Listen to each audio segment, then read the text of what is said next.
G'day there, my name's John Jacobs, known as Mullet in the 59 Club.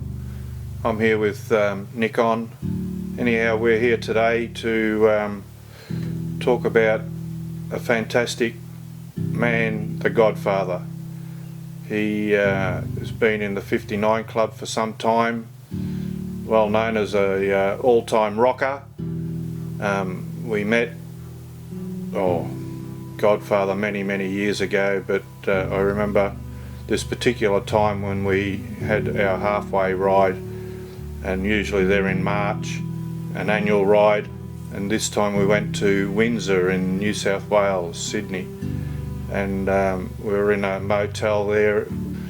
Anyhow, I got an opportunity to sit and talk to the Godfather on my own for a little while, and asked him about his history as a kid and a rocker, being a fellow Dutchman.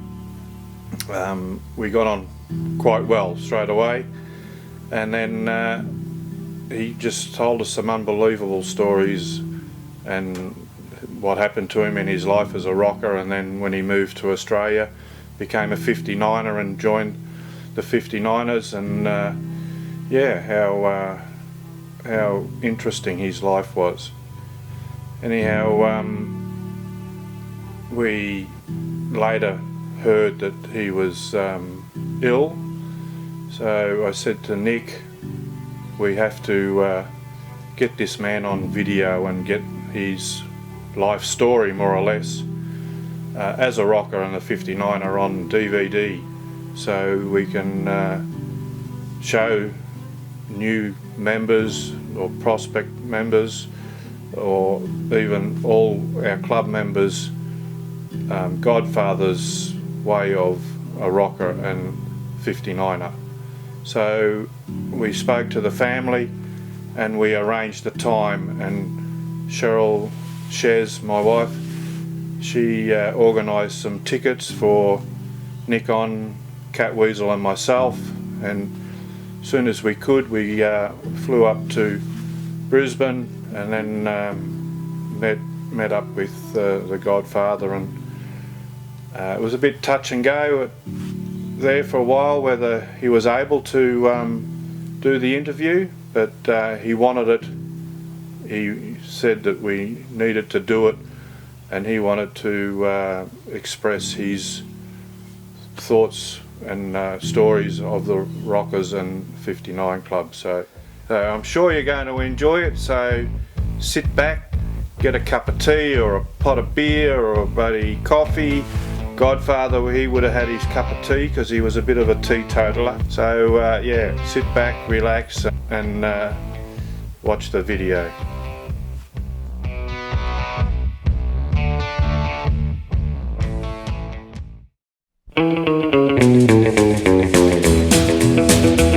Well, let an evil eye, so they say, but I'll hide from the devil on judgment day. I say, I'm a little high, I'm a man, I'm a little high.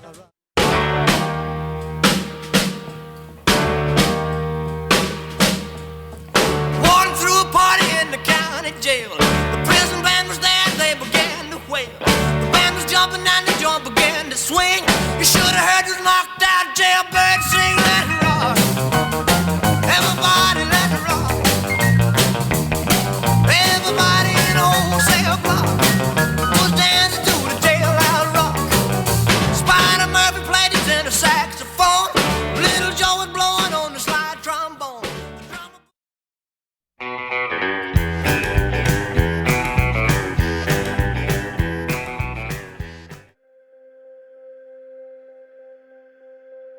G'day everybody, we're here today to talk to one of our long-serving 59 Club members, an original member from England in the days. He's going to tell us a lot about his history of the 59 Club and to where we are today. So we're going to talk to Godfather, and we'll hear bits by Di and maybe Sheriff and Darnie later if they come along. But yeah, so we're here with Godfather. So we've got a list of things just to prompt us. I'm sure he won't be stuck for words on any of the questions we've got here. But yeah, we're really keen to get a lot of the history stuff on video and DVD, so we can have it for the future, for long-term future, and for your family. And we think that you've got a lot of history to tell us, and Let the spirit there, mate.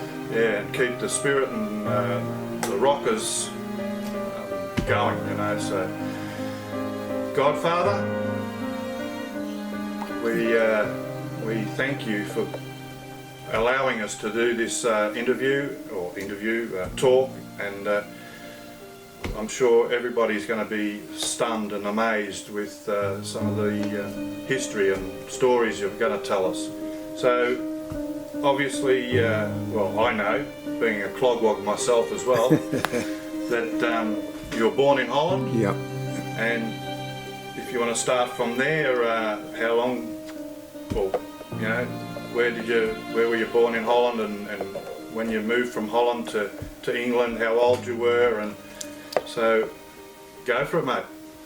Well, welcome everybody. Yeah, I suppose I do have a lot of stories, a lot of memories, and to me they're as clear in my mind today as they were then. I remember the first time I recognised that I was a rocker, and I think I was 14 years and 10 months old, and I went for my first job interview, and I remember this skinny-ass little kid with a railway jacket, and it looked like a Brando jacket, but it was only cloth, obviously, in those days, and on the back was painted a big skull and crossbones. Well, you could imagine how my first job interview went.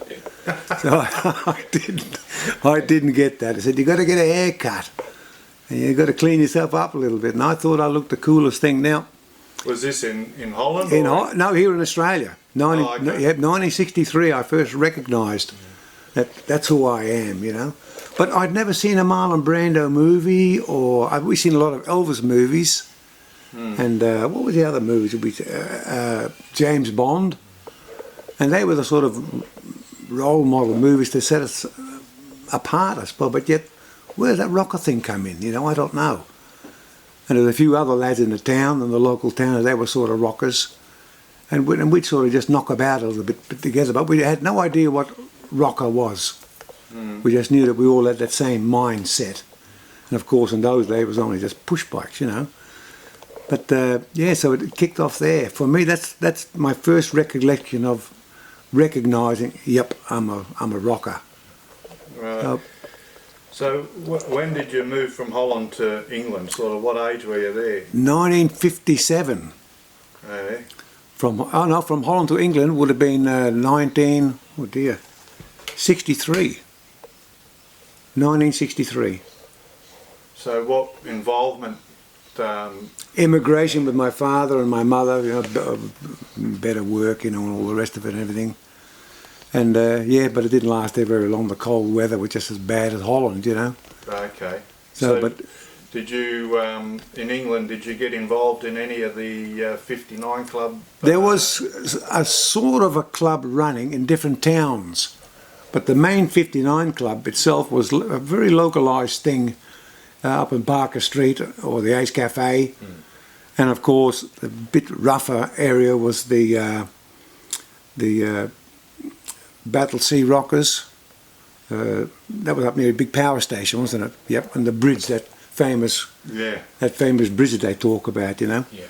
And you could imagine coming around that corner there on these bloody old matchless, they could do the ton pretty easily, as we're triumphant that they were struggling for the ton. And they would miss this bloody bridge, and they would come out the other side of this wire like chips. It was amazing. And yet you think, oh wow, that's scary, and that's scary. And the next day there'd be somebody else doing the same thing. And I do remember reading somewhere, it's documented, that I think 1,700 youths a year lost their lives. 1,700. And of course, that's when the church stepped in and said, look, we've got to curtail this, you know, there's all this carnage. Yeah. You can imagine bloody old matches and old Triumphs and not so many Nortons because they were quite expensive. On these skinny bloody tyres that were out of age, like we know now that the tyres are more than 3 years old, they're dangerous. Yes. And those, we had our tyres that were 20 years old. You know, oh, I've got plenty of tread on it, here we go. And of course, damp roads, cobblestones everywhere, psh, they were gone. And there wasn't many guys that survived the crashes, you know, a lot of them died. So what age were you when you were sort of in England and Would have around been, that time? yeah, it would have been 13, 15 years old. 15, yeah. Yeah. And you're already knocking around. They used to call us bus stop rockers because you didn't have a motorbike. Oh, okay. And the only motorbike you could get in those days was that permit, was your BSA band of 125 only. Yeah. You couldn't go to that, what was the next size up, 175? Yeah. Yep, and you couldn't go to that one because the licence was too big, so you had to trot around this other thing for a couple of months, you know. And I used So you were restricted, what, by your age? No, but the size of the machine and the age, of course. You know, like if you were that age, you could only ride this size machine, Okay. and then you go from that up to a 250. Yeah. But you had to be a big boy to get the the Triumph or the Beezer. Not many Beezers around, or Triumphs, as that depicted in the movie. You know, everyone's got a Triumph, but there wasn't. There was a lot of Jawas, 2-strokes, and Hondas. There was Hondas there. A lot of Hondas, you know, like I think 450 bombers. I think that's what they call them, one of bread box bombers or something. So, but the bigger boys, yeah, they had the big Triumphs. You know, they spent the extra money, and they'd get the big bangers, you know. And yet, even some of those bikes were flat out doing 100 mile an hour. They couldn't do it, you know. You get out in the M1 or something, you might be able to stretch it out, but it'd be a rebuild after. You have to rebuild the bike. So yeah, so a lot of it over the years has been glamorised.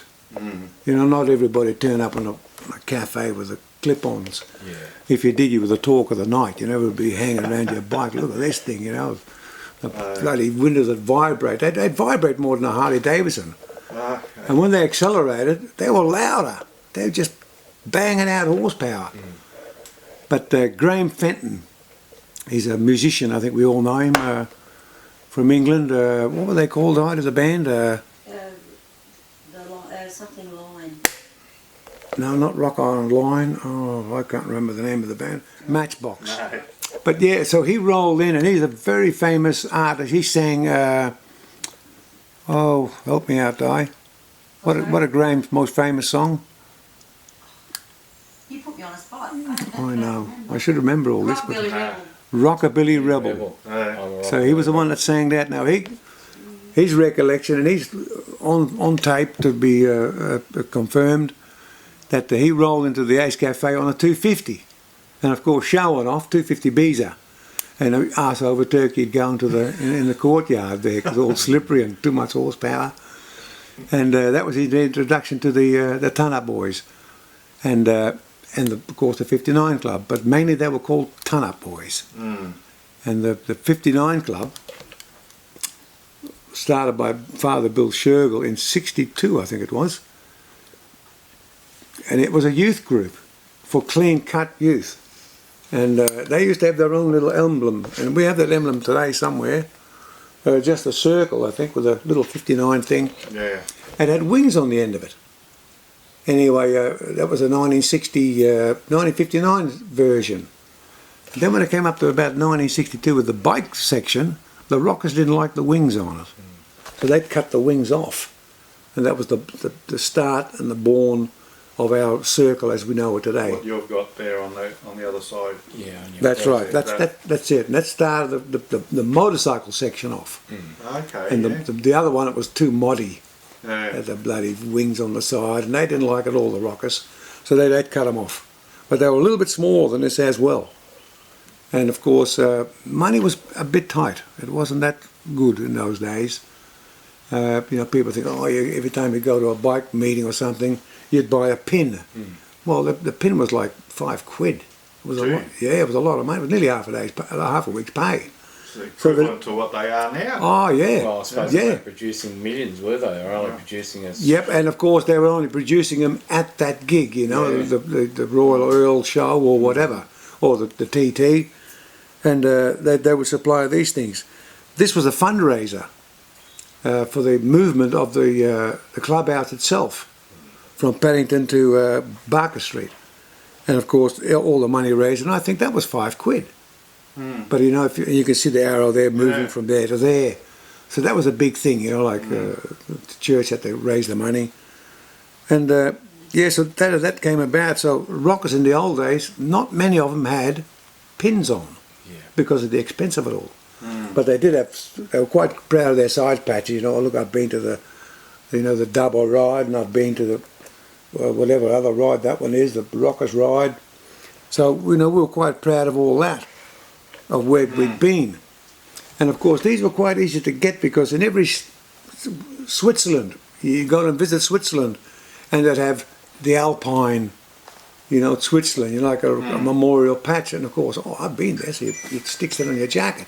So that was mainly the fare that they used to wear on the day, nothing to do with rockers or just where you had been or what you had achieved. Yeah, I was also interested in how involved in England were you with the 59 Club or with the youth group, and did you get involved with that at all? Little bit I did, and it wasn't, the youth group was more the soppier end. The 59 Club was more the soppier end of the rockers, you know. And the whole idea of Father Shergill kicking it off was to obviously tame the young fellas down a little bit. They were just out of control. As they are today in 2017. Yeah. You know, they nearly closed the Ace Cafe down the other week, the police, because of the wheel stands, and it's just crazy. They all just gone mental. And of course they weren't that bad, but they were extremely dangerous with their riding techniques. You know, one guy wanted to outride the other guy, you know, and of course sooner or later someone's going to come to grief, and they always did. Somebody always came to grief. And there'd be many guys, you'd be there one Saturday night, and oh yeah, how's Gary going? Oh, he dead. Oh, gee. Oh, you know, and I heard that story many times. And even when I had a cup of tea, I'm going, holy shit. You know, I just spoke with him last week. I was going to swap my pair of mufflers and all this, you know, and no, he's gone, mate.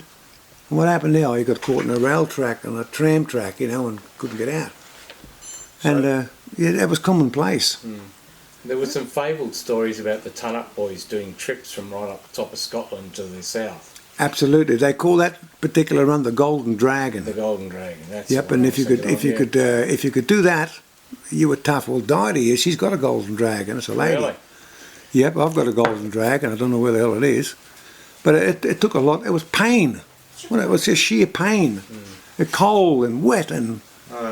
You know, and nobody wanted you in the cafes. You could have a cup of coffee, have it outside. You know, because you're dripping water. So, you know, it was a very hostile environment. And then when it was all finished and you're sitting back the next week at the cafe, yeah, then it was fun.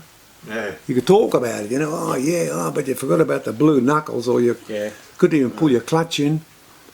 And, like, nobody had any money. So it was hard, you know, like, and you knew Joe didn't have any money because you didn't buy a cup of tea at the last place. So you'd buy Joe a cup of tea, you know. And the cups weren't real big. They were bloody shocking, eh, Di? They were like that. That was a cup of tea, not like today. You got a big mug.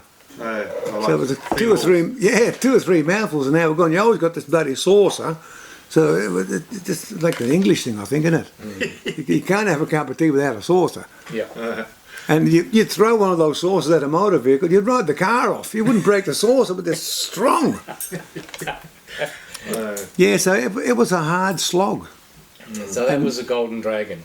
That was the Golden Dragon, Where yeah. did it go? Was it from Inverness or something? Or to Inverness and all the way out into London. Yeah, so it's Yes, it was about 12 hours. It was a big ride. And it was a one-go ride, wasn't it, Didie? You had to do it in one go. And minimal clothing too, I thought, if I can remember correctly. So we had minimal, like white white t-shirt. We're talking, you know, with the black and the white. The only time I've ever worn black is when I joined the 59 Club. Before that was always white t-shirts. Because you were always out in the town, you know, like trying to pick the chicks up. and that's where the smokes in the sleeve come in. Turned up. But yes, it was always So white. The white looked dressy and classy. It did, yeah, and it Yeah. picked the chicks up. You know, so. So it's a bit of a magnet, you reckon, eh? Well, I reckon, and they stayed clean for one day. So you got 5 minutes they were clean, yeah. Yeah. So it was a waste of bloody time. So when we seen the black, we thought that's a much better idea. But the black was an outlaw thing. You see, so we were swinging slowly towards the outlaws. It's where the outlaws were slowly swinging towards the rocker. They liked what the rockers did and how they looked. And with the chain on the belt there, you know, I said, what have you got the chain on your wallet for? So when it falls out your Lose pocket, yeah, you don't lose it. See, the bikers went, that's smart. But they put their own little twist to it, and they, not to copy the rockers, so they go one back, Yeah. and they have the shorter chain. But we found that impractical because you put it on the counter, and the other one you couldn't put on the counter, you know. You thought, hey, stupid bikies, you know. You have the long one. It's been proven, mate. You know, it's a tested thing. Hang on, look what I've got here. Yeah, there it is, see? And that's symbolic. To the point where here in Australia we were at a dance one day, and the new breed rockabilly, the rockabilly revival, I think they called it, in the 80s. They had Stray Cats and other young bands like the Living End. And they would excess that chain too long. And the rockers would say, you're taking the piss out of me, mate. And they would fight over it, over the length of the chain, Yeah. because you were taking the piss out of my culture. And they'd be banging on, they'd be bluing on, they'd die. There's nearly one. And some of the bands there watch this, what's going on there, what's going on? That bloke got a punch in the head, you know, well, he showed disrespect to the rockers. Yeah. How's that? I said, he wore his chain too long. So, yes, but you can see now, and of course with the creepers, you know, they just got higher and higher and higher, you know, but strangely enough, it's all part of evolution with the rocker scene, you know. And then does that extend to the white scarves and the It did, yep. socks over Yep, the boots? And, it did. If you could ride a bike really, really good, and you could prove it, you could wear that gear. But if you turned up on a 250 or a 125 BSA like I did, no, you were not eligible to wear that. You look like a prat, you know. Yeah. So who the fuck are you? You know what I mean? Like, have a look at this clown. You'd want to be on board of a Norton or something, you know. Then he looks the business, you know. What about a Thruxton 1200? Oh, that'll do the trick. That'll do the trick. But bikes were extremely expensive, you know. Like, and today we do nothing. Oh, I need a new set of tyres to get them. But in those days, it was like a week's pay for one bloody tyre, and they were rubbish. They were about that wide, squared up, you know, plenty of tread on them for the snow and the ice. They were shocking. But yeah, you just. So you actually met Father Hullet and Hullet? No, I did not. no. Shergold, I did. Shergold, Yep. Yeah. So But, what was that experience like? It You was. remember? Yes, I remember getting a slap across the face. Yeah. But his whole intention was, it was a youth group, as not much different to the youth groups that my grandson goes to. Yeah. And I've gone to those youth groups a few times. They've asked us to come along and have a talk. And is that where they started getting the youth together to build motorbikes from whatever bits and pieces? Yep, absolutely, and get Gary to help Joe, and Joe needs a muffler. Well, we'll put it in our newsletter, and I think it was called The Link, the newsletter. And Gary's looking for a muffler for a BSA jam pot. You know, I know a bloke has got that, and they would actually help each other. But the father did extremely good work, which we carry on today. They used to run things for the orphans with sidecars. They get bloody 30 or 40 sidecars together, and they'd all go for picnics out in the paddocks and that. And a lot of these kids were all orphans. You know, they had no mothers or fathers. And so hence that's why today we do a lot of our charity rides and that for the youth and yep.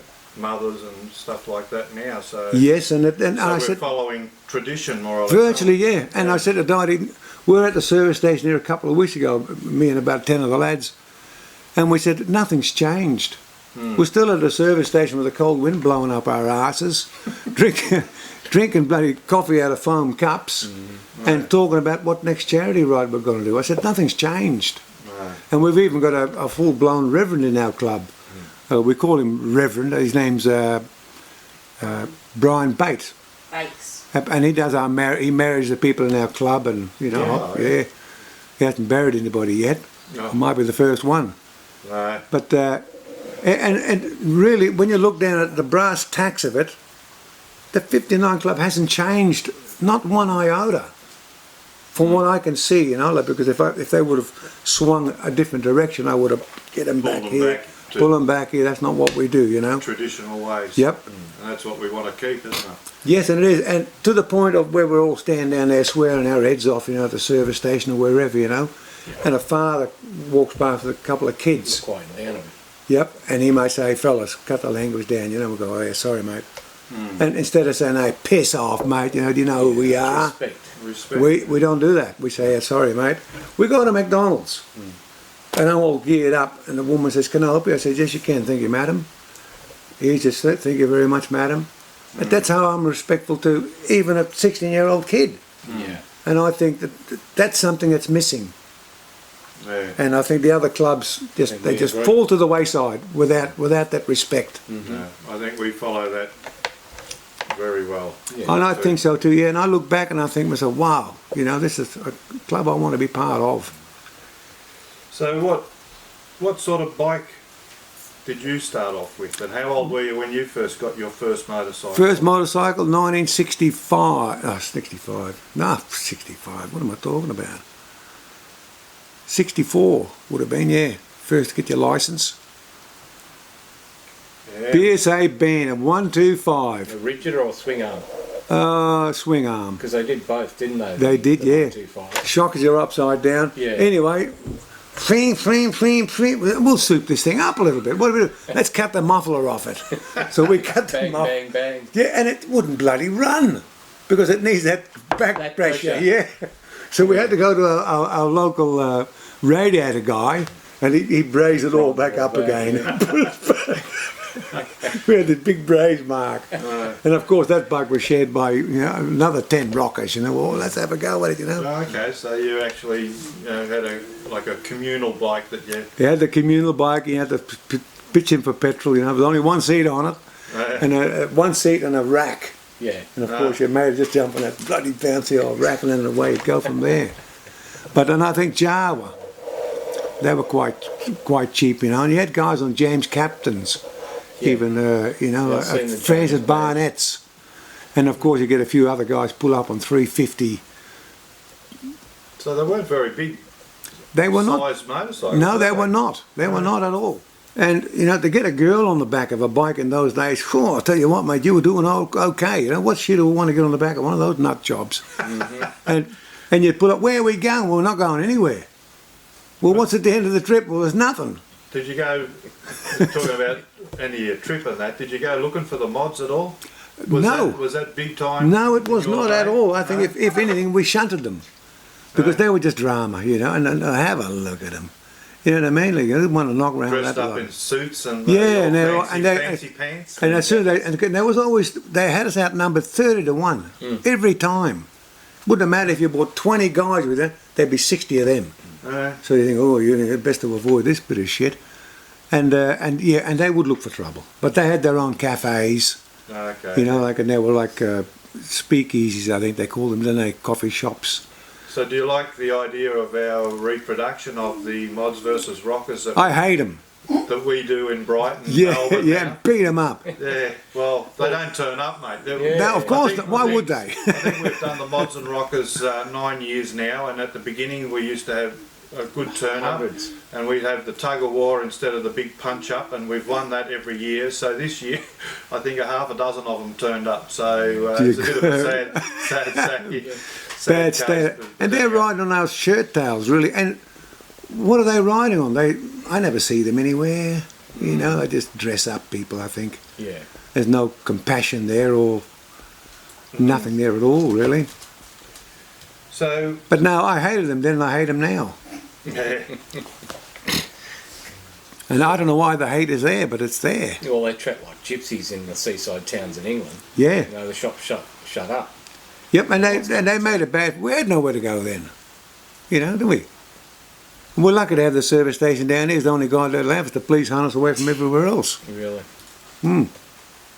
So what were some of the highlights that you remember maybe in England before you came out to Australia with the clubs? The unity of the groups and... There was a unity there of sorts. It's not a unity that we'd say, oh yeah, we're all rockers, you know, because you're liable to get a punch in the head any minute of this rocker over there, you know. What are you doing there? Get off my bike, you fucking idiot. And then bang, you'd be on your bum. And that was one rocker to the other rocker. But the same thing applied. You sort of want to be a bit gainy to go over to the Battlesea rockers, you know. They didn't like strangers in their town. No. You can be a rocker, I can be a rocker, but I don't like that, you know. My territory, your territory. Very, very much so. And we would actually, and our biggest enemy was not really the mods. It was the bloody skinheads. Oh yeah. They were violent shits, and all they wanted to do was kick the shit out of you. They had no other intention in life. That was it. If you were having a party, we want to come up there and destroy it. No. And it got that bad that I think I said here earlier that the Hells Angels and us had to hook up together to clear the estates of all these bloody skinheads, just making bloody trouble, kicking garbage tins over, taking the ladies washing off the line. What the hell are they doing? You know what I mean? And it got too much. It was unsafe. And the Angels, they wanted a bit of a foothold, and there wasn't that many of them. It could have been a couple of dozen at best. And they started off in England. They were much different to us. They had the leather jackets on, but they put these cut-offs over top, these jean things, you know, and that would distinguish them from us. And of course, but they were all on British bikes. Not many people had Harleys. They were like tractors, really. Well, Yeah. They were the American police bike, weren't they? Yeah, and of course, so they were all on Triumph or BSA. BSA was a cheaper version of a Triumph. If you could avoid it, you would buy a Triumph. You wouldn't buy a BSA. They were troublesome bloody things. And and the father Shergill, he was Bill. He would, get him. And he was actually involved in one of these fights, where he'd go around because he would, the Lord, you know, well, that didn't go down real well. Fucking bang, there you go, Father Shergill. So he had to revert to letting the boys go in and do the business, you know.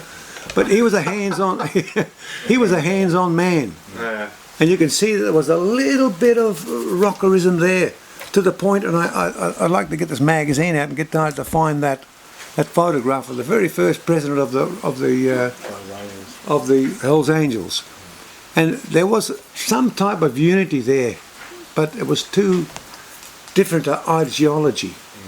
All the Angels wanted to do really was just get pissed and just cause bloody havoc. If they can get a hamburger out of the shop without paying for it, they'd do that. As well, Rocker wouldn't do that. He had a little bit of, you know, you got to work for that hamburger, you know. So Talking about working for the hamburger, were you involved in any sort of well-known rumbles or fights or? well, there may be one or two. One or two? That was in Australia. That was in Australia mainly, and it was a different. Right. It was a different enemy. It was the Surfies. Oh, really? Yeah, so we had another contender here. 65, I think, when I died, 66. Something like that. And we'd have, anyway, and I do remember this, and we'd all get down to a lot of the guys were bus stop rockers, which were dangerous rockers. Because the bike rockers at least had something to keep their minds occupied, you know, the repairing of the bikes and all the rest of it. But bus stop rockers did not, you know, like, and they would actually walk around in bunches of 10 and 12. And, you know, you're looking at me, cunt. And they would glue it on, you know. Right. And of course, at that time, the mods had died out a little bit here in Australia, and the Skinners were gone. And the surface come along. The surface come along. Have a look at these clowns, you know, that's what's going on here. And they were very organised, and again, like a youth group, because, you know, they'd look after the kids, teach them how to swim and all this stuff. Oh, let's go on the beach and beat them up. So we'd go to, so we'd go to the beach, and we'd sit there all bloody day, hey, Dottie, out in the sand, and they'd be out in the water. And they'd be surfing up and down that. We're getting burnt. But when these clowns come, they weren't coming out. They weren't bloody silly. So they would surf all day. We said, oh, we're going home. So there was many times that we'd all just go home, eh, Di? But some of the older boys, and it meant a lot. 2 years meant a lot. Like if I was 16 and he was 18, whoa, like he was like senior, you know? Yeah. So some of the older boys would go to their dances and cause trouble, you know, with the surfers because of all that regimented bloody bullshit, you know? And of course that's where we got that bad name from. But how many times I've been accused by the police of stealing hubcaps? I've got a motorbike. I don't have a car, you know, but they thought, But in those days, you'd go around the corner pretty quick and a hubcap would just fly off. With no reason of its own. Of course, we got the blame for it. What have you done with my bloody hubcap? What am I going to take one hubcap for, you idiot? They could never get that through their heads, could they? And we're all looking at each other, what's this bloody bloke on about? Stealing his bloody Ford Zephyr hubcap. I don't want your bloody hubcap. We might have wanted to sell it back to the owner. I don't know. But we got blamed for everything. And they'd have these white wall tyres on these Ford custom lines at Artie, and they were just like flappers. And they were good, they looked great and everything. But if you went over 50 mile an hour, they just bloody fly off. Bits of you bloody rocker, you cut that. So what are you talking about? What do I want to cut your mud flap for? It's crazy, not the mud flap, the white wall thing, Just, we got blamed for everything. And nobody liked us. Yeah, because I don't know what the hell was wrong with them. Do you still keep in contact with any of the old club members or members and friends from the 59 club in England? Or I do, and in Ireland at Artie. And like I said before, you know, I may not see him for 5 years, and he'll sit down there and it'll be just like yesterday. Yeah. And we just carry on. There's Dave and Gib. And Gib, yeah. Dave Harris. And yep, and the other guys just go the wrong way and we just bump into each other. Just for no, you know, hey, you know, like, there you go, you know, there's a half a day wasted yapping away there. So, reminiscing. Pretty much reminiscing. You know Joe? Yeah, oh, he's dead. Oh, yeah, what about Gary? No, he's dead too. Oh, God, don't tell me anymore, you know, I don't want to hear anymore. And then when you came to Australia, when was that, 57? Yep. 57? Yep. How long were you in Australia before you met Di? Before I met Di, 57 would have been 4 years, I think, I died. Yeah, 4 years. Yeah, so was Di interested in motorbikes and similar things, rockers and all that stuff? Into the rocker thing, yeah, she was into the rocker thing, yep. Widgies, and that's a strange, I'll clear that one up straight away. This bodgies and widgies thing, you know. It was a terminology used, but not by us, by our older generation. Yeah. Like we'd never say, oh, yeah, I'm a bodgy, you know, you're a widgie, you know. We thought, well, we're rockers, you know.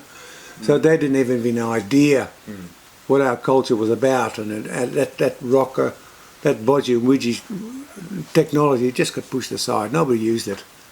And there was no, like, you know, today I think we have... Well, we had the Sharpies and the skinheads for a little while. We did have them, and I got a hiding off one of them bastards, and I died. And a brother-in-law was a mod, so we were both dating the same sisters, you know. And at the last train out of town, because obviously you want to see your girlfriend the last thing, midnight. Here we are sitting at the railway station, a bloody mod and a bloody rocker. And I didn't like it. He was a university student to top it off. So he was smart and I was stupid. I wouldn't say that. But anyway, down the hallway comes the bloody Sharpies, and I go, here we go, mate. I even forget this clown's name, do I? Gabe. Gabriel. Gabriel. You know, and I look, I said, no, I said, we can handle these blokes. Have a look at the size of them, they're just skinny little pricks. I said, we'll have these blokes. So we're already getting ready, you know, so you do the jacket up, got everything tidy, yeah. Because you don't want anything flopping or anything. And next minute, he's on. And next minute, I'm on the bloody ground, and all I can see through my blood-soaked eyes is this bloody mod running up the stairs of this bloody railway station. Of course, the bloke gave me a bit of a serve up, you know, fucking busted lip and everything. And I never forgave him for that, did I? The bath of a mod, the heap of shit bloke. So how did you get involved in the 59 Club here in Australia? Well, strangely enough, the 59 Club in Australia started 1990. And it was started by a young girl called Maxine. Maxine and the Entrance. And they were real rockabilly buffs. And more into the cars, you know, these cool low sled cars. And of course their bikes were pristine. And I think it was a vessel for their energy, I suppose. So we went and visited, 5 or 6 of us went down and visited them. And we weren't 59ers, we were just ton up. And So but you were members of England? 59, yes, yep. Yeah. But here in Australia we just ton up, there was no club, you know, we just paid our money. Yeah, I believe And, Shadow started the 59 Club Australia quite a few years That's ago, right. about 14, 15 years ago Yep, or something that's right, like he that, started- down in Victoria. Yep, he started it proper. Yeah. And there was no organisation, and I think Shadow, he organised everything. It was like, no, we are a club, you know, like, and, you know, oh, really? Oh, like, yeah, he's all right, no, he's an idiot, you know, no, but slowly, you know, like, we got a club going, and it's still going today, stronger than ever.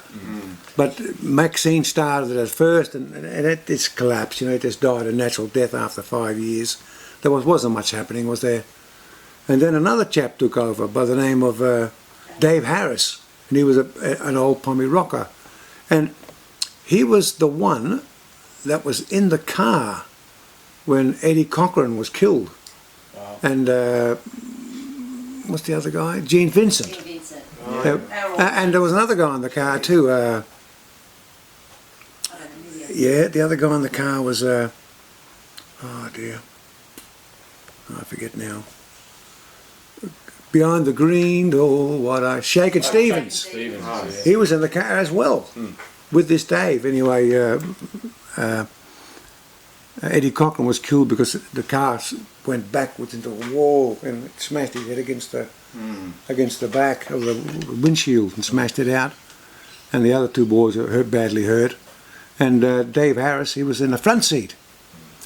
And it was a taxi driver's fault, went round the corner and it's just wet and went backwards into a wall. But yeah, I didn't even know where I was going with that. But he was the one that started The 59. He revived it. he revived it back in Rockabilly Rebel. Graham Fenton. He brought Graham Fenton out here to Australia to meet the 59ers. And, you know, we thought, wow, who's this clown? You know, like a god almost, you know. And he was a rock and roll singer, and he was a great rock and roll singer. And he lives a lifestyle even today to the max. And he said, this is me, he goes. So Maxine had collapsed at this stage, and then Dave got involved, and he brought that gentleman across who was in the car accident with Gene Vincent. Yep. And what was his name, Mark? I keep forgetting. Dave Harris. Harris, yeah. And he brought the singer across. Rockabilly Rebel. Rockabilly Rebel, Rockabilly Rebel, yeah. And we were just, you know, wow, you know, like, we've seen him on films and on records. I've got his records here, autographed actually.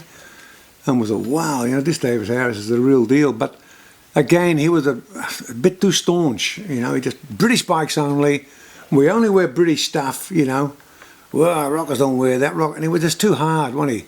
And you can't have it today because there's not that many people that are that passionate. You know, we went on for months and months with like 5 or 6 members.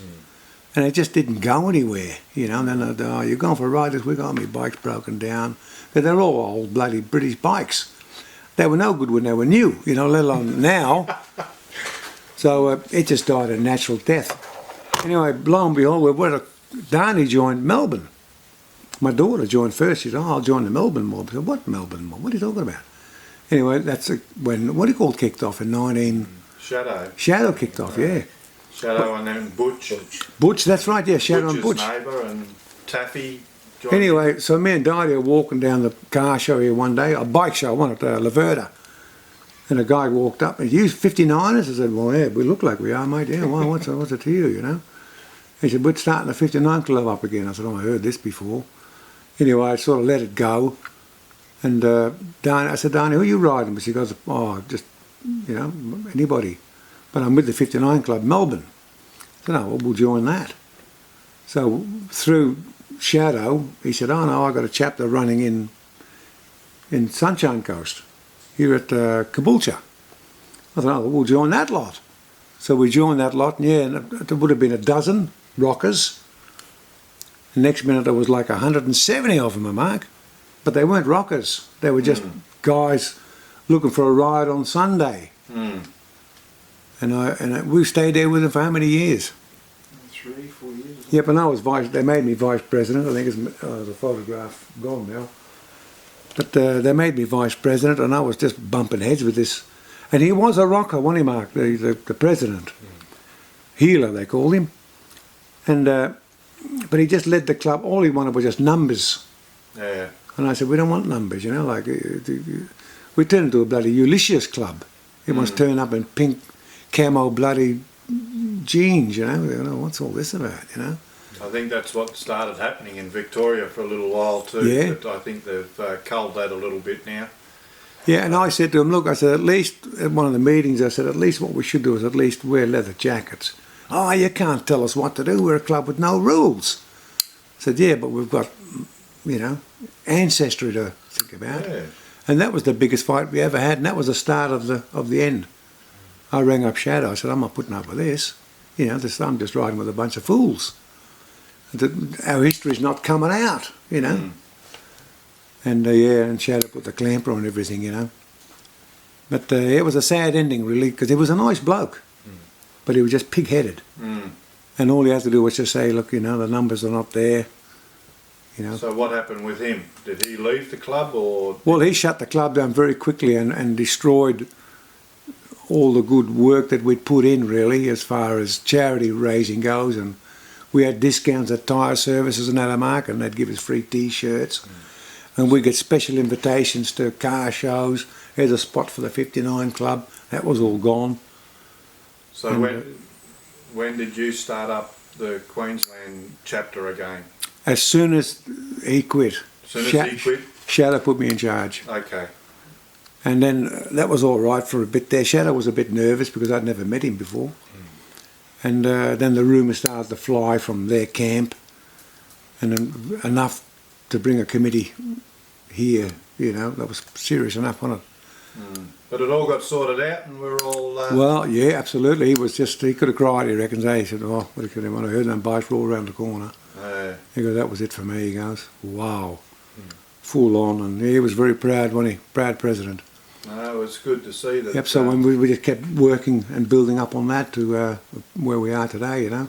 We're on the same page. Yeah, and that's what we want. We Yep, want to we're keep on a bit of history yeah. going. Yeah. And, you know, the old traditional clothing and Yeah. some bikes, you know, like we've got the classic section.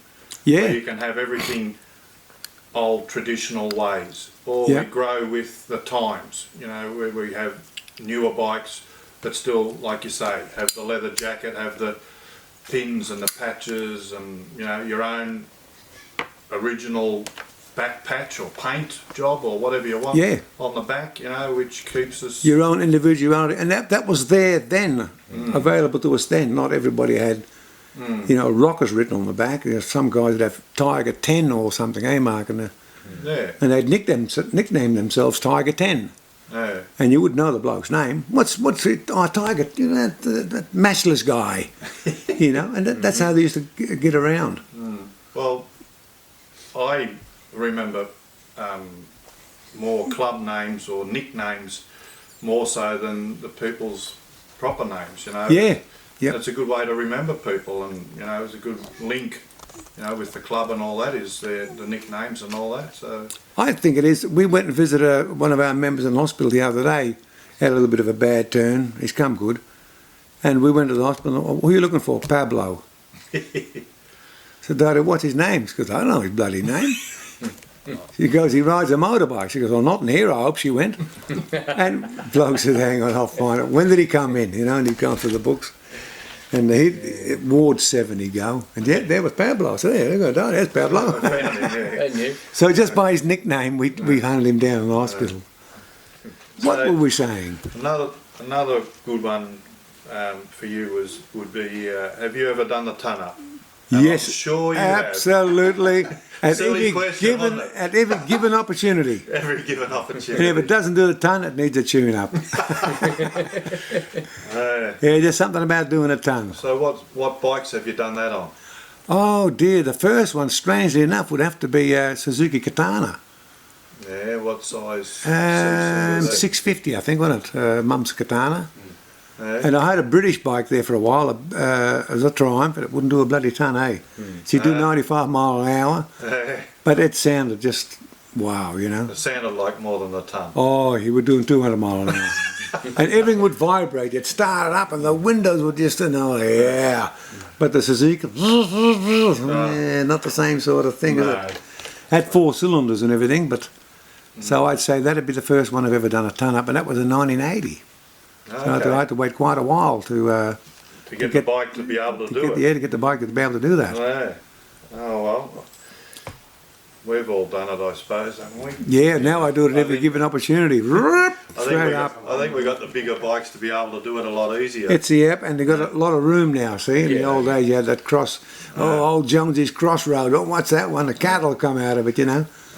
The roads just weren't there to do it. No. So we used to have to do the ton up over the bloody Golden Gate Bridge up here, the Gateway Bridge, and that was extremely dangerous. Because coming off it, you had this sharp bend. And we all made it. But one guy, Rockabilly Rob we call him, he was an original rocker. And he had a BSA 650 Lightning. Well, it wouldn't do it. Really? And up and down, he'd go on this bloody bridge. And here he comes. He's flat out, there's nothing left. You do it?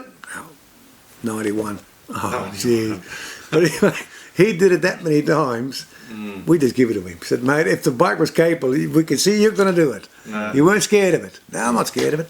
So anyway, he got the ton up. But he also got the Golden Dragon, didn't he? So that was another big plus, you know. 1,200 kilometres out, 1,200 back, no rest. So that was a big on a cafe racer. Yeah. Have you been involved in any other clubs? You know, social club, motorcycle social clubs in your younger days, and that before the 59 club, or? Not really. We're just sort of guys that used to hang around together, really. You know, he had a bike. One week he had a bike, next week it was broken down. So you'd go with that bloke, and yeah, sort of very much. But there was a circle there of the people that you sort of knew, you know. You said, oh yeah, you know, Joe's got one there, or Gary's bought a. I've only ever seen one brand new Norton, and one rich kid in town bought it, and it had a beautiful, what was idling, a beautiful whistle to it, you know. And we all wondered what the hell it was, but it didn't last long. He crashed it. His red it was. His rich daddy bought it for him. As where the die-hard boys would ride the bikes on the weekends, and they worked milk trucks, you know, those F100 things. Yeah. They would ride them during the week to work. So yeah, but there were not many mods about, I can tell you that for sure, mate. They were hunted down like dogs. So, and surfers and skinheads and sharpies. We had our hands full here. Where at least England only had skinheads and mods to worry about, you know. We had all sorts of subcultures here. But we soon thinned them out. There was one mob called the Ant Hill Mob. And they were just street gang. And we had to clean them up, didn't we? You were there, Mark, when we cleaned them up.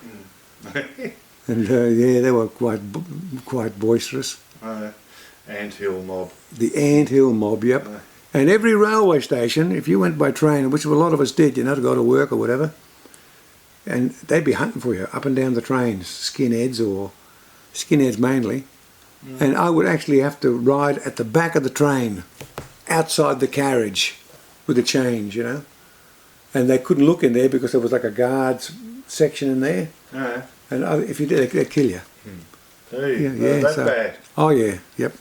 You'd get a hiding out of you, know, be 20 of them and one of you. And rockers were thin on the ground, like, you know, like, because it was obviously an ideology thing. If you know, you had to commit yourself to be a rocker. You just go, I'm going to throw a leather jacket, I'm going to be a rocker. Mate, you get a flogging at the first bus stop you come to, you know. So you couldn't pretend to be a rocker. you either had to have your heart in it or give it up. Yeah. And of course, to keep this going, we had to take certain measures, you know. Like at the railway station, you'd well, you know, for want of a better word, you'd hide. You know, people walk down this thing then, hey, hey, fella, you know, he's a bloody rocker. You know, and you got 8 of them and 1 of me. So we had to take precautions, you know. Gee. So, I didn't realise how bad it was in there. yeah, it was, yeah. It was volatile. Because when you were a rocker, you were saying something. You were saying, fuck off. You know, I don't believe in what you believe in, mate. You know, this is what I am. This is who I'm going to be. Well, if you're that prepared to put your money where your mouth is, you know, well, you've got to be able to prepare to back it up. Yeah. So, yeah. The good old days. Well, Good it's still old happening days. now, is it? Good old, well, I remember the last gang fight that we had here.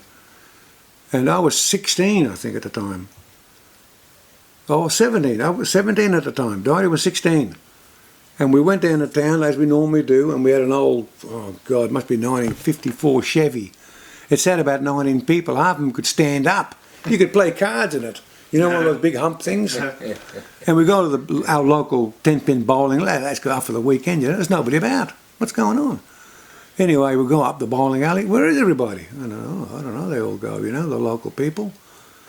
And so, all right, then we'll go somewhere else. We'll go to the drive and see what's going on. Where's the lads? And we go outside and there's this massive big hallway between the 2 shops. And in those days, the shops were just window fronts. You'd slide it open. There was no little passages. And we're halfway down the shop. Next minute, boom. What seemed like to me 200 would have more than likely been 50. But, you know, being young, it seems to... They've got bloody garbage tin lids, steel garbage tin lids as Viking shields and baseball bats. And they're walking towards us, 4 of us. There was me, my mate, my Dottie, and his girlfriend. I'm going, I know, no, we were bad shits. And I thought, geez, we're not that bad. Surely that to warrant this type of boom, boom, boom, they come with these shields. And we're going, holy fuck. Anyway, we slowly start backpedaling. It would have been 300 metres that way, 300 metres that way. We start backpedaling like that. We turn around, same amount of guys behind us. Oh, shit. I thought, what the fuck? And they were all older boys than us. We're 17. Like I said before, a year and a half meant a lot. Yeah. And they were all big boys. And they were all rockers. Anyway, next minute, they just ran towards each other like that. And the best we could do was just get up against the wall, you know. Boom! They just ran into each other, bang, bang, banging. And we're sneaking out, you know, past them all. And we ran out into the Walton's car park, I remember. They had a little shrubbery thing there, what do you call it, landscape thing. And we just dove into that and hid, and you could hear them bang, and boom, boom. And like 30 seconds, it seemed like. Boom, boom, boom, boom, boom. You hear all the car doors close, and their wheels spin, everyone's gone. We go, what the fuck? Anyway, we look around the corner, there's garbage tin lids, and there's any weapon you could think of, a broom. And I looked down the ground, there was a tooth. There was somebody's tooth laying there. Yeah. Anyway, you could hear the sirens coming, let's get out of here. So we took off. And we see our mates the next day, and they said, we heard you were at the Rumble. We go, yeah, as a matter of fact, we were at the Rumble, you know.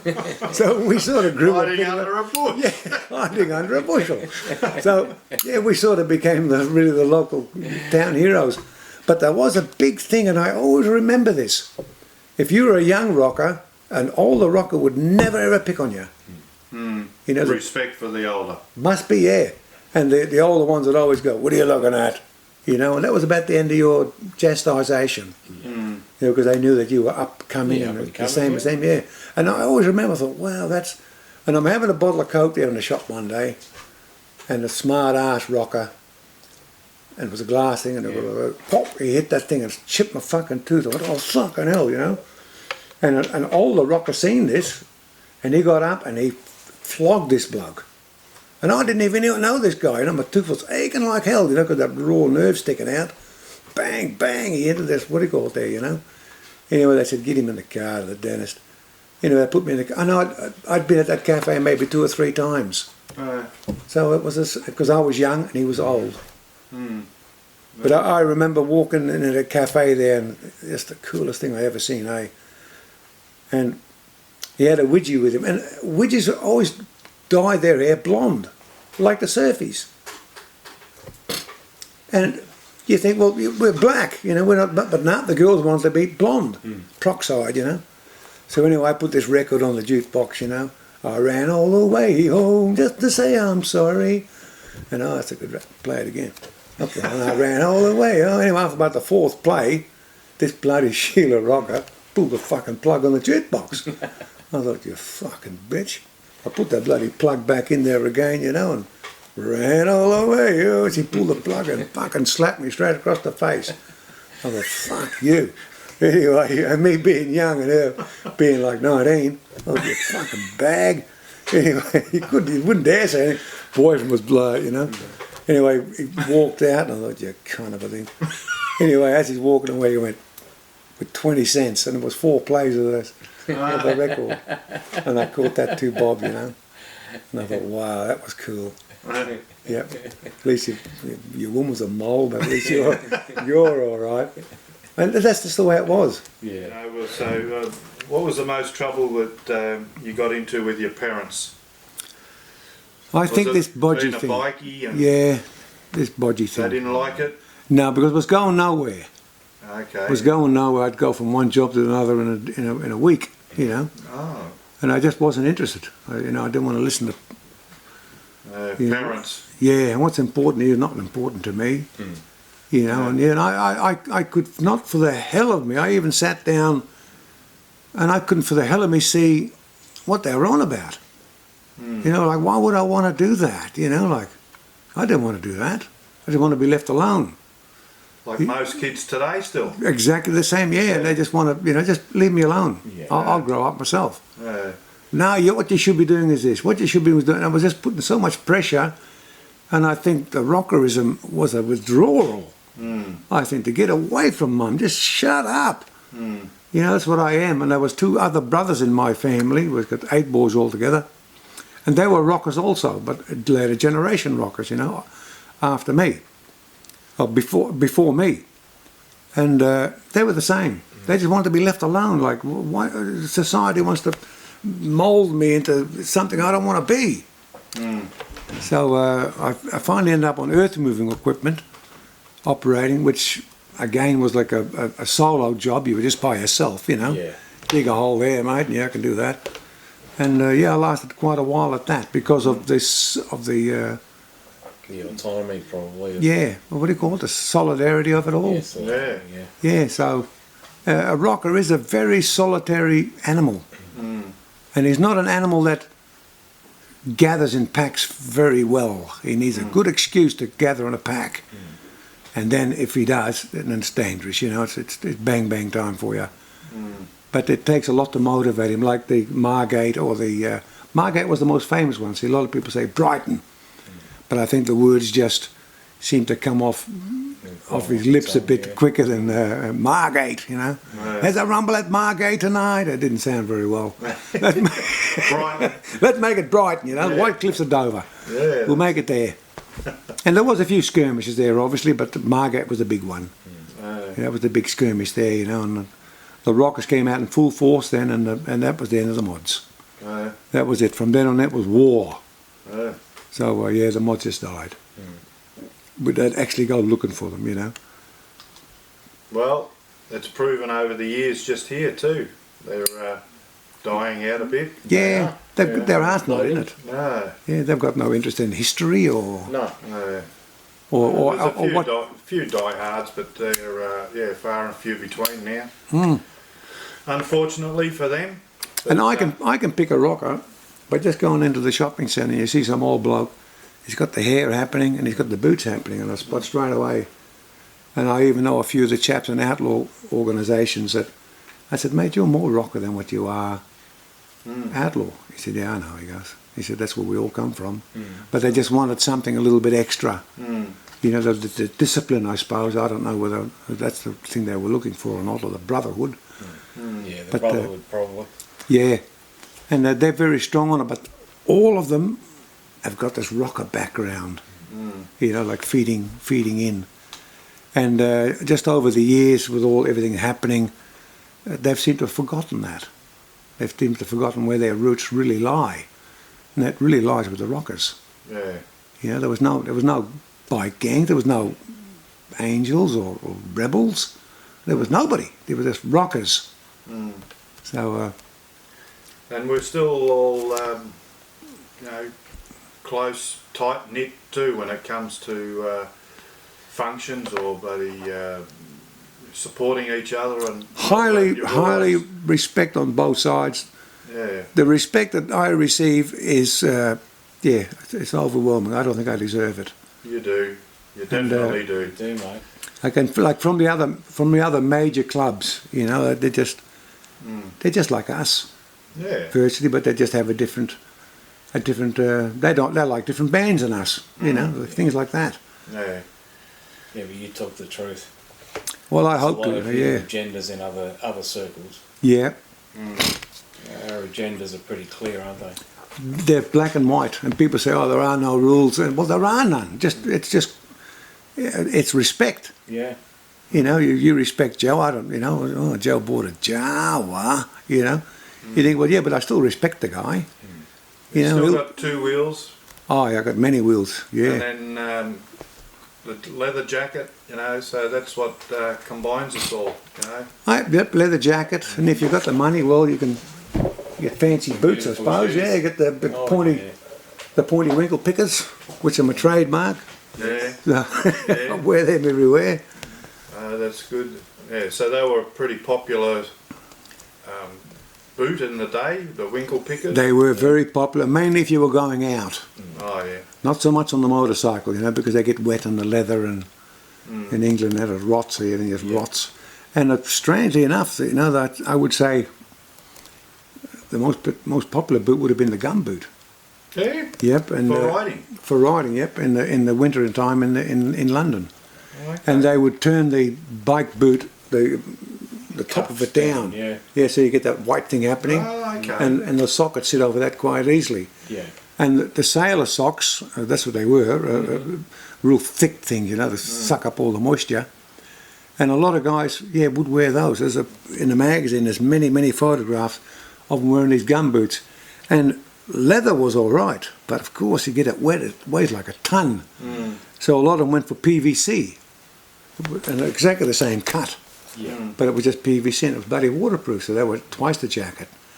So more you see the ton-up boys with their leather jackets on was more just for show. It was not a After practical the thing at ride. all. Yeah, it was at first brand new shower, that thing would weigh, 10 kilo.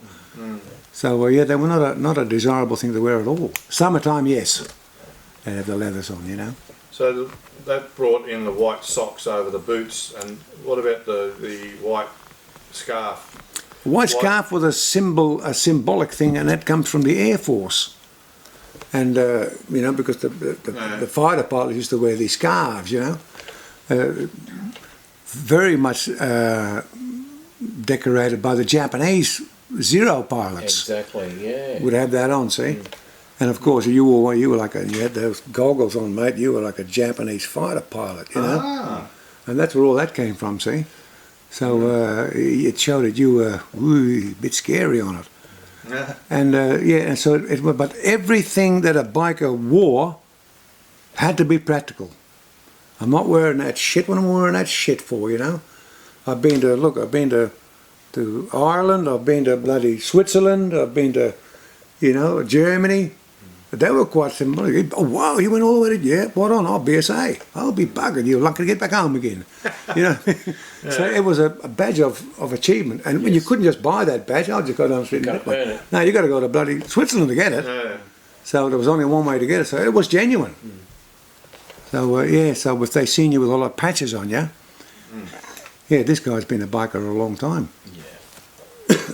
So I suppose over time your parents got used to the fact that you were a rocker, and they had to put up with it no matter what. They just gave up, I think. They gave up. They gave up. It wasn't a phase. It wasn't a phase, but being a rocker is not just walking around with a leather jacket on and a pair of pointy boots. It's a life. The whole attitude was there.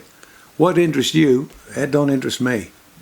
I want to go down to the ritzy place and have a and I'd have a Chico roll.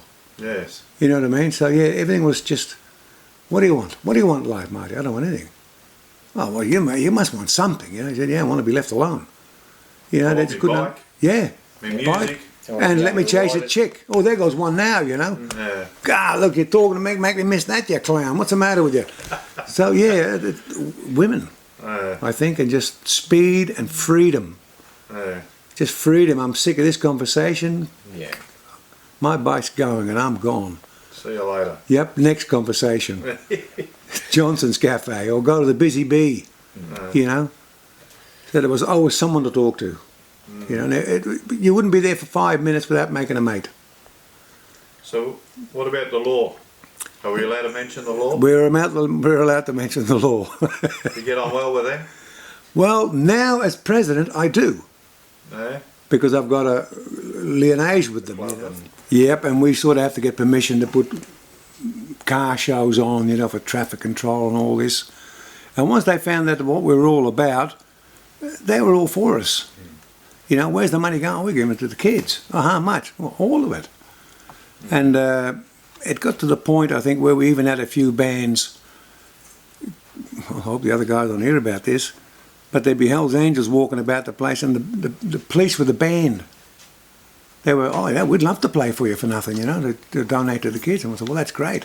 And I think that particular time was a farmer's relief to stop the farmers committing suicide. So when we started to get quite involved with the police in that respect, it was a bit hard for them to handle because, you know, oh, these are outlaws. No, we're not bloody outlaws, you know, you're a gang. We're not a gang, you know. So what the other boys do is none of our concern, but as it worked out anyway, there's not a great amount of difference between us. But before that, yeah, we did have a lot of trouble with the police. We didn't conform to what society wants us to do, you know, like we pull up at the stoplights, you know, half a dozen of us, as the bloody motorbikes roaring, and people get nervous, you know. You can tell because the dads are always looking forward, you know, and the kids are always at the back giving us the wave up. The kids have got no fear. No fear, have they? They love it. Yeah, and the dads are going, don't wave it, don't look at him. You know, but it, totally misguided. Yeah, just totally misguided, you know. And, yeah, so generosity, I think, what's the number one thing? I'd say generosity of the club towards fellow people, you know. And they don't expect it. Me and Mark were in the rain there one day driving along in the car, pissing down it was. And there was two young Sheilas in the car and they had a flat tyre in a dangerous spot on the motorway, Mark. We pull up, get out of the car. Oh, here we go. We're going to get raped here. Anyway, we fixed our flat tyre up, Mark, and I said, you have a good night, ladies. Thank you, but that was just an oar. And we thought, well, you know, but if we'd have had T-shirts on or whatever, they wouldn't have cared. But yet that rocker thing scared the living daylights out of them, you know. It goes, you know, to say, you know, you can't judge a book by its cover. You cannot. You cannot, you know. And you get the biggest, toughest bloody bikie. You know, if a kid gives him a plastic telephone, he'll answer it. So, hello, you know, hello, he's playing with the kid, you know. So there's a heart there, you know. So, a great amount of money, and you know, to go to the pictures, and that was a bloody big deal. And so how do we get our, well, I got a witness over here to tell us how we get our money. It's we'd do the milk bottle run. You'd go and get the money out of the milk bottles. But strange enough, we'd only take what we needed. You know, so I'm standing up for myself here. But the other one was the telephone trick, wasn't it? You got your A button and your B button, you know. Tissue paper, and they'd push the return, clink, clink, clink. What the hell, you know, nothing. Really? You bastard, PMG. But no, it was us. We'd come along with a bit of wire later on. Picture show money. Oh, well, you had to do it some way, didn't you? We've got to do it, mate. We didn't have a job. We couldn't hold down a job. We'd be the first guy to be let go. You know, a rock, he was unreliable. He's here one day, gone the next. Is he in today? Nah. Oh, God, here he is already, see? Bloke's been on the job 2 days, he's already got a sickie. No, not a sickie, the bike wouldn't start, you know, but they don't see that, see? Yeah. Well, you ride that heap of shit. Well, better than a Morris 1800. God, my grandfather car. So we're still talking about you in trouble and that. So what about your kids? Did you ever have any trouble with your kids, or the kids bloody weren't happy with you guys. I think young Mark here. Young Mark here comes to mind. He was a little bit wild and he wasn't going the rockers' way. No. No, he was not. He was going more your street kid way, you know, and skateboarding and all that, and I didn't go for any of that. Got nothing to do with rockers. 4 wheels. 4 wheels, yeah, was another thing too. Got a bloody hot souped up Gemini. I said, that's no good for you, mate. Get on this 2-wheel thing, it'll help you out. So now I got him onto a 3-wheeler. What's one of it? Get a 2-wheel one, what's he saying, man? Get rid of it. Yeah, well, he did. He bought the worst bloody bike you could ever buy, a bloody RV GT, bloody 200 million mile an hour bike. And that scared the hell out of me. I took it for a ride. I went, what the hell? What size is that? 2000 cc? He goes to 250. Oh. I'm going, my God, it's so fast, you know. Yeah, multi-valves. Yeah, and it's There's a Pepsi racer. Pepsi, Coca-Cola, whatever. And I was like, holy shit. Anyway, I couldn't sleep. Couldn't sleep at night. And Daddy's just nervous, you know. No license. You got no license. I said, Daddy, and he worked at the university, I think, and Daddy worked at the university. And I said, Daddy, go up there tomorrow and say, if that bike's still this afternoon, I'm going to park my car on top of it. She said, am I allowed to do that, mate? I said, bloody, do it. Anyway, she told him. But that afternoon on the way to the bike shop, he crashed the bloody thing. Oh. Yep. You jinxed him. Broke his leg, and that was the end of that. So Oh well, but eventually they turned. they both turned, mate, and I tell you what turned them, I think, was the music. Yes. Yeah, it was that bloody driving rockabilly beat. Here's something I'd like to just straighten out for you at the moment, is rockabilly and rockers. Well, it wasn't really the rockers that used to listen to rockabilly music, it was the Teddy Boys. They were into this rockabilly. And we were very much into rock and roll. You know, like, good rock and roll, you know. Yeah, Haley and Bill Haley. Bill Haley, you know, Jerry even Lee. Cilla Black, you know, Downtown, and all this, because all these things could prompt memories into our minds, as where rockabilly was just, boonga, boonga, boonga, boonga, and it didn't have much of a soul to it, you know, as where, you know, you hear, oh, I remember this song, oh, I remember that song, you know. Well, they were all rock and roll songs. You know, there wasn't like, you know, hey, the rumbling bright and tonight. I said, what the hell's all that about, you know? So, no, it was more into the, lady groups mainly, wasn't I? Nobody ever liked Buddy Holly and the Crickets. What the hell was all that about? Hiccuping away, you know, we didn't like it at all. We wanted proper man music, you know, you had to be a bloke. Yeah. Tom Jones, you know, What's Up Pussycat, that's the one for me. So there was a line there where these rockers would follow this sound. And of course then in the 80s revival, we could get this rockabilly shit happening. I was, what the hell is that? And we'd like that, but we enjoyed it because we had all that background of rock and roll. We wouldn't listen to rock and roll, you know, none of it made any sense. Did you have a lot of dances and stuff that you All the could go time, yep, all the time. So the churches used to put the dances on. to? Okay. So they would put the dances on. Hey, Daddy, you get a cup of tea and a bicky, and of course, Did you have to pay to enter? it was just a couple of bob on it. Wasn't hardly Back to the any at all. phone box? Phone box job. Bit early for the milkman. Yeah, don't wait for the milkman. But but you wouldn't hit the same suburb all the time. You know, to give them a bit of a rest. You know. No. So how did the kids, Sheriff and Barney, get involved and introduced to the music? Well, me and Daddy would always go to the dances, see, and they were just like toddlers, eh? And Mark picked up a guitar, didn't you? And he wanted to play. What do you want to play? The Stray Cats. Johnny Be Good. Johnny Be Good. He wanted to play Johnny Of Be Good. course, Johnny Be Good. Yep. I wanted to play like Chuck Berry. Yep, and even Brian Springsteen said that you could relate to the lyrics, like when he said a coffee-coloured Cadillac. You could see the Picture colour. it. Yeah, you could see the colour. And rock and roll was like that. It was just self-explanatory. And so the kids would come to the gigs, they'd be sleeping under the bloody table, and we'd be whacking away there to the songs. And, you know, we'd all put on our finest looking Hawaiian shirt at Daddy, and Daddy would be in a frilly dress, and we just danced 4 hours non-stop. And they'd have a cup of tea and that, I suppose, at Daddy, and a bit of a prayer. And to be off. And of course, they'd try and talk you which didn't take much talking into youth groups, church youth groups. Like Didy was in a youth group called the Girls Friendly Society. We used to call them the Girls Fucking Society. And the boys, yes, there was no boys allowed in there. You know, it was very much, you know. And the boys were in the adventurers. And when you got too old, like when you got into your 20s, they were called the Pathfinders, I think. But and there was nothing else to do. It was the picture show, 10-pin bowling, sometimes ice skating, and the youth groups on a Tuesday or Wednesday night. And the rest of the night was just tear up, you know, steal milk money, blow up letterboxes at cracker night and all this type of thing. Fucking bodgy bastards. Bang! There goes another one. Couple of penny bungers. Oh, man, like dynamite, weren't they? They were, yeah, 3 or 4 strung together. Yeah, hold that at the end, yeah. I've never seen a bloke hold them, mate. They just drop them, you know? The Tom Thumbs we used to. Yeah. Unwind Yeah. the Tom Thumbs. There we go, mate. We used to use Coke bottle with chlorine in it. Yeah. And put the water in it. Fry it. Shark. Oh, my God. But yeah, and it did die away. Like, it did die away. Not so much for the diehards, you know, we'd still listen to, you know, Betty Page and all that.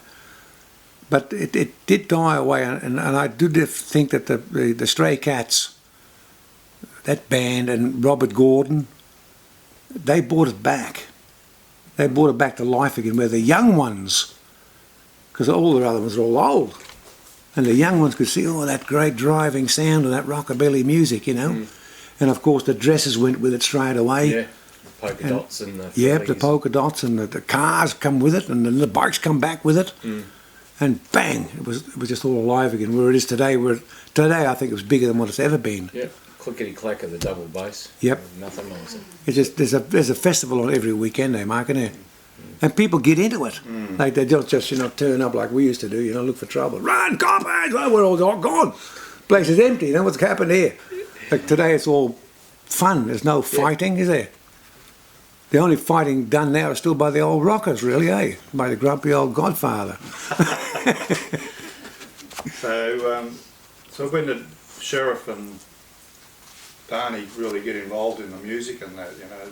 Shoot, what year? Early 80s. Yeah. The 80s. So they started a band or involved in bands and stuff Well, like he that? started by himself first, and he wanted to keep going with that music, and we encouraged him greatly, to the point where we used to have to drag him to guitar lessons. He wouldn't want to go. I've had it now, because you know, young blokes what they're like. A couple of months, yeah, I'm good. But what a fun night at Rockers reunion, you know? Yeah. You get up on stage and Yeah. have a play and a dance. Yeah. And And then he went full time in a band, and they were quite very successful, called the Wild Ones. And he took that name off me and Didy, didn't you? Her parents used to call me and Didy the Wild Ones. Yeah. And he said, "I name a band." I thought, "Oh, I was quite taken aback by that." But a rocker is something that you can't imitate. You can tell a rocker straight up by just looking at him, you know. And strangely enough, so can they. Like one homosexual, there's a funny relationship there. But one homosexual can always pick another one. So how the hell can you tell he's gay and he's not? Oh, we just know. But the same goes for a rocker. You can put on whatever bloody clothes you like. I'll pick you, you're a fake. You know, because you're just wrong, mate. They seem to walk too fast or something, eh, Mark? Normal people. You got to have that John Wayne strut going, you know. Well, I've noticed over the years when we've been together and at a few functions and all that, that Barney gets into the dancing with Di and that as well, you know. So obviously that's a big thing with you guys, as you've already said. But for the kids to follow on after you guys, and, Yeah, and there's a legacy, mate. yeah, it is. it's And great to see, you know, that your children are sort of following on in your footsteps. it know, is, sort you of, know. I've never sort and of will looked keep back at it. going. Yeah. But yeah, it's dead true, eh? They're both into it. And they're into it for the right reason, you know. And I look at it and I think, well, they're not doing anybody any harm. No. They're having a great time. They're the most generous people you'd ever want to meet. Yeah. And we got a father in our club, Mark, the Rev. And he said, I want to join up with you guys. I said, yeah, but we're not Christians or anything, you know. No, he said, but he said, you might as well be. He said, you're doing everything. You are Christian in behaviour. Yeah, he said, your behaviour is Christian behaviour. There's a lot of people who go to church aren't Christians. No, that's right. Godfather is your tattoos. Do they have any significance in that? They do. Obviously, the swallow is the biggest rockabilly, rock and roll symbol that a rocker could have on himself. And Mark has them on, and Didie has them on the chest, upper chest. Give us a bit of a look. Give us a look at your upper chest, Di. And so you got a spit and a swallow. A spit and swallow. Spit and swallows, he called them. Nearly gave the tattoos a heart attack, didn't he, when he said, what are you going to name them? So he goes, Spit and Swallow. And of course, Mark's donated his whole arm to rockabilly and rock and roll. Yeah. And we say rockabilly now, which is a little bit of a cheat, really, because it's rock and roll that we love. You know, it's not rockabilly, but rockabilly seems to be the flavour today. Yeah, you know, flavour of the month. Yep. So you know, everyone, let's play rockabilly, you know. But I'd rather be listening to the Shadows, you know, or Bill Haley. Yeah. I love Bill Haley and the Cops. Yeah, you know, Rock Around the Clock. Rock Around the Clock, and then the female artists. You know, some brilliant female artists. You know, well, the Ronettes. You know, like Shangri-Las. Shangri-Las. Yeah, and you think, wow, listen to this, you know, and even kids in the street will stop and listen. Yeah. But that rockabilly, you know, boonga, boonga, boonga, boonga, what the hell is that all about? That's all right for a few minutes. Yeah, A couple of songs maybe. that's it. But rock and roll, yeah, it's in my, Unless it's in my double blood. bass, And it's recorded. There's a lot of guys, they've recorded to say that, yeah, rock and roll is what rockers listen to. Rockabilly is what Teddy Boys listen to. Yeah. Because they love that American stuff, you know. But then Teddy Boy, I'm a rocker, I'm 15, Teddy Boy's 23. So he's like not one generation past me, he's 2 generations past me. And the money, look at the bloody clothes they used to wear with their vest and that. But they did have razor blades underneath their... Underneath, they were very, very violent people. Fingertip jackets. And Yep, and they used to call it a razor gang, they called themselves, didn't they? yeah. If you muck with a Teddy Boy, yeah, you're going to get hurt, there's no doubt about it. And, yep, so Yeah. tattoos, yeah, they do symbolise a lot of that. A lot of the tougher rockers, or the meaner rockers, would get them tattooed on their neck. Like myself, well, these boys took me down to get me done, but I wasn't even interested in it. Well, I'd hurt like fucking hell. But I must say they look good. I like them. I reckon they look But great. yeah, and they all know it. Yeah. But in the biker world, in the outlaw #1 world, it means rank. The higher the tattoos go up the neck, the higher ranking you are. Oh, right. And that's why you get they get them on the face. face and, tattoo, yeah. So that's it, so I've got to be a bit respectful there. But when they see it, they go, "Oh, he's ranking. He's been around the mill." Well, I haven't. You know, the boys who took me down there pissed and tattooed me, but they don't have to know that. Well, I don't know about that, but anyway. So there's a very grey line there, isn't there, Mark, between a onesie and a rocker? No comparison. There's no comparison whatsoever. They ride a bike, we ride a bike. You ride a Harley, I never ride a Harley. So yeah, that's about the only difference.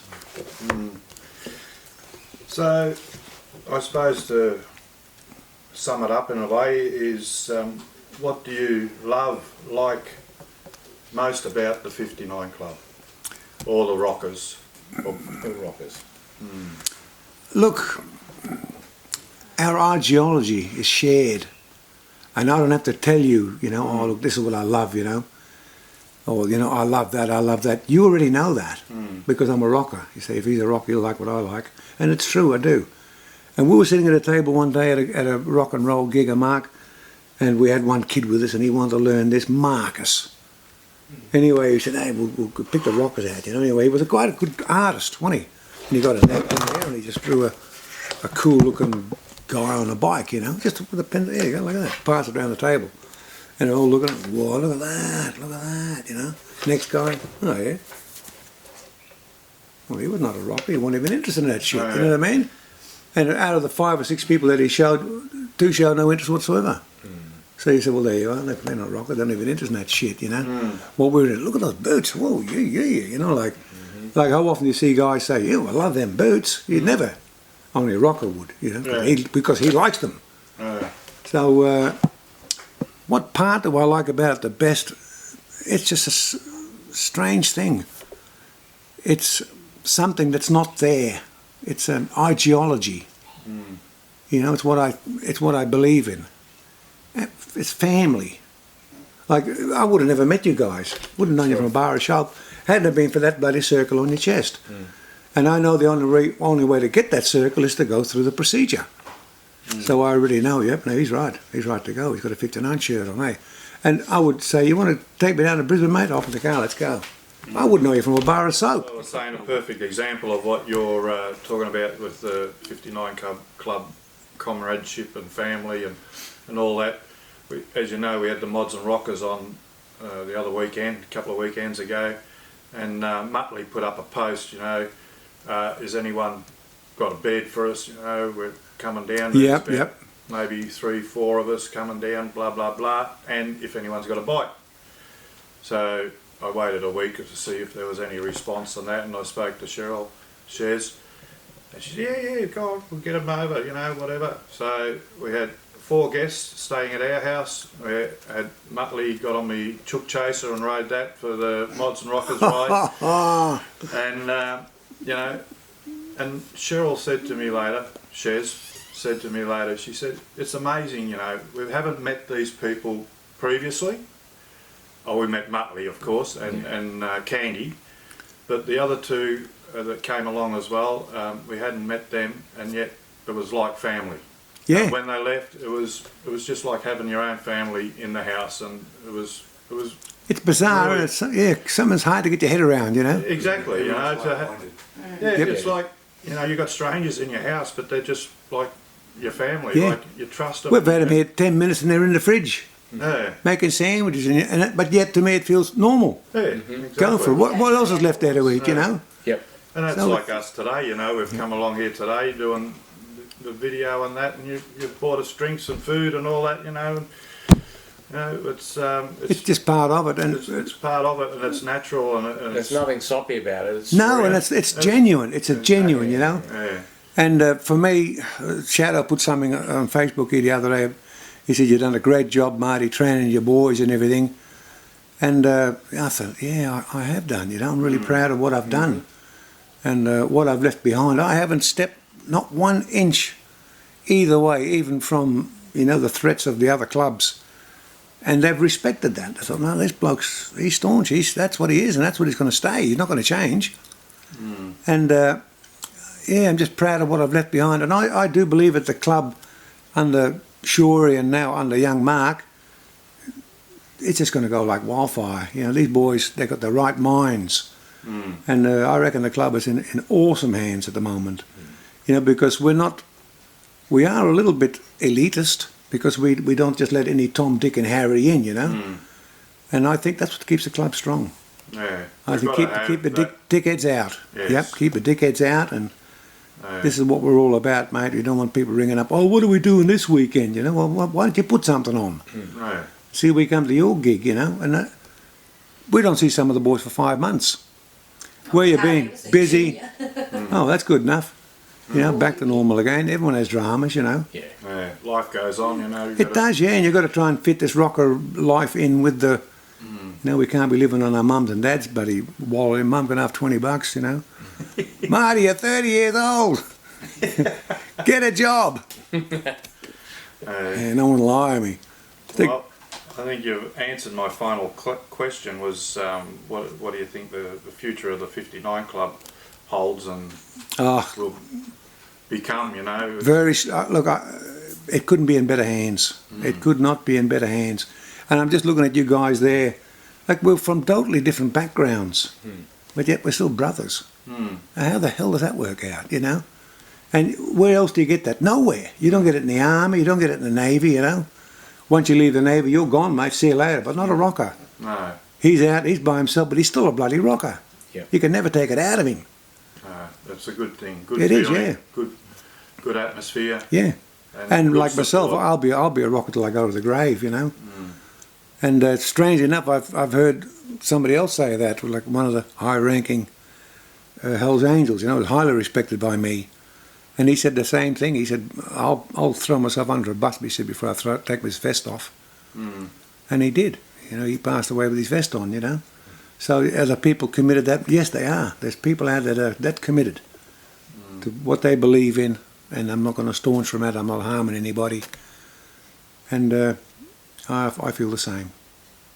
No, it's a fantastic life history that Yeah. you've told us today, and we appreciate you giving us the time to Look, I'm to overwhelmed.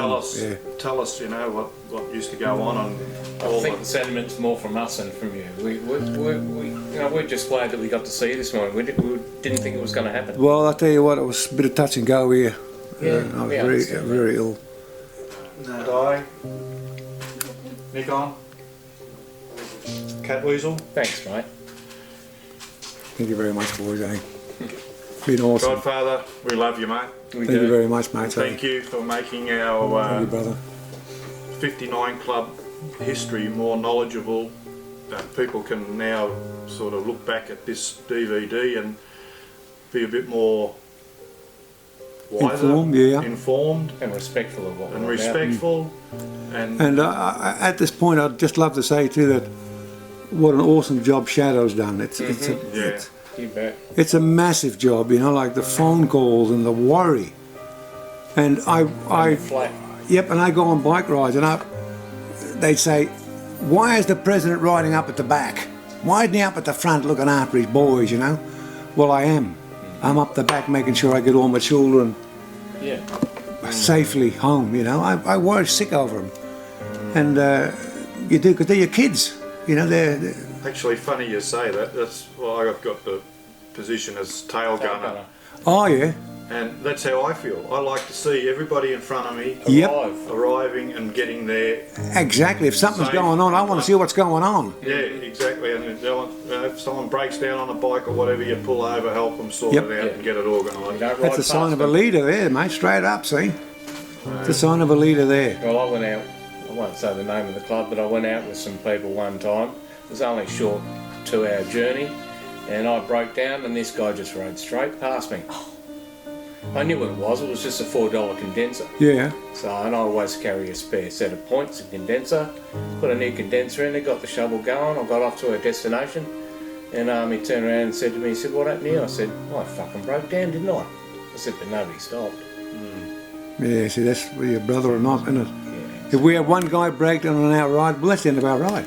Yeah. Everyone sit on the side there, building a bloody wait for the campfire. trailer. So what are we bloody picnicking here or something, you know? If you can't fix it, wait for the No, trailer. well, I'm not going without Gary, you know. Gary's not going without me, all right, that's the end of our ride. But we make an adventure out of it. It turns into an adventure anyway. And they're the Here we ones are. you remember. Yep. You arrived late to the halfway ride the first Yeah. time. I had to go over the broken leg on the back of your bike. Yeah, and he wouldn't go Look home, at but the he's a hardship this die-hard year. rocker. You look at the hardship this year you guys went through. Yeah. You know? Oh, yeah, we had enough of that one. That front wheel, Front wheel, yeah. Still got there. Bikes. they'll be the ones you talk about forever. Yeah. It's not that sunny day ride that nothing goes wrong. Nah, they're boring. But anyhow, well done. Thank you so much, Godfather. Thank you very much, 59 Club, for giving me all those great memories, eh? It'd be like something to look back on, mate. I still got a giggle now, some of the things we did. Yeah. No, that's what it's about, isn't Yeah. it? Thank you very much, guys, eh? Thank you. Thank your family too. I will do, mate.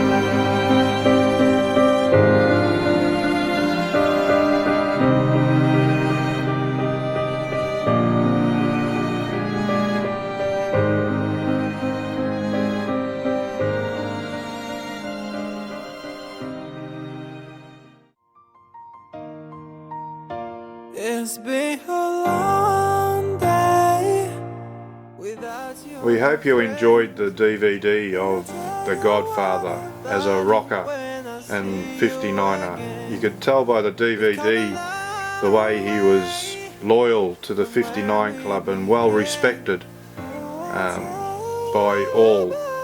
He lived and breathed the rockers and 59 Club style of life. He would wake up in the morning, dress as a rocker, 59er, and lived it the day by day, week after week, his whole life. And you know, we all loved him.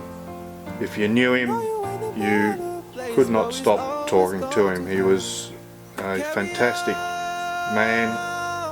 Unfortunately, he passed away on the 13th of January 2018. He will be sadly missed by all. Without you, my friend, and I'll tell you all about it when I see you again. We've come a long The Godfather wanted us to do this DVD so it could be shown and used for the future members or future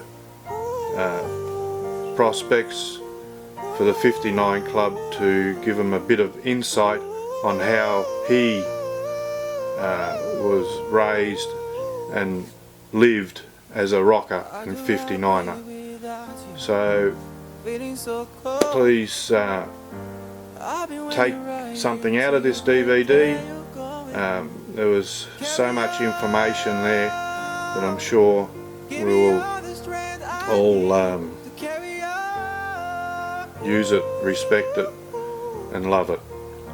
So thank you, Godfather and family, for all you've done, contributed for now and for the future. Thank you, everybody. Cut. We'll always lead your home. Oh,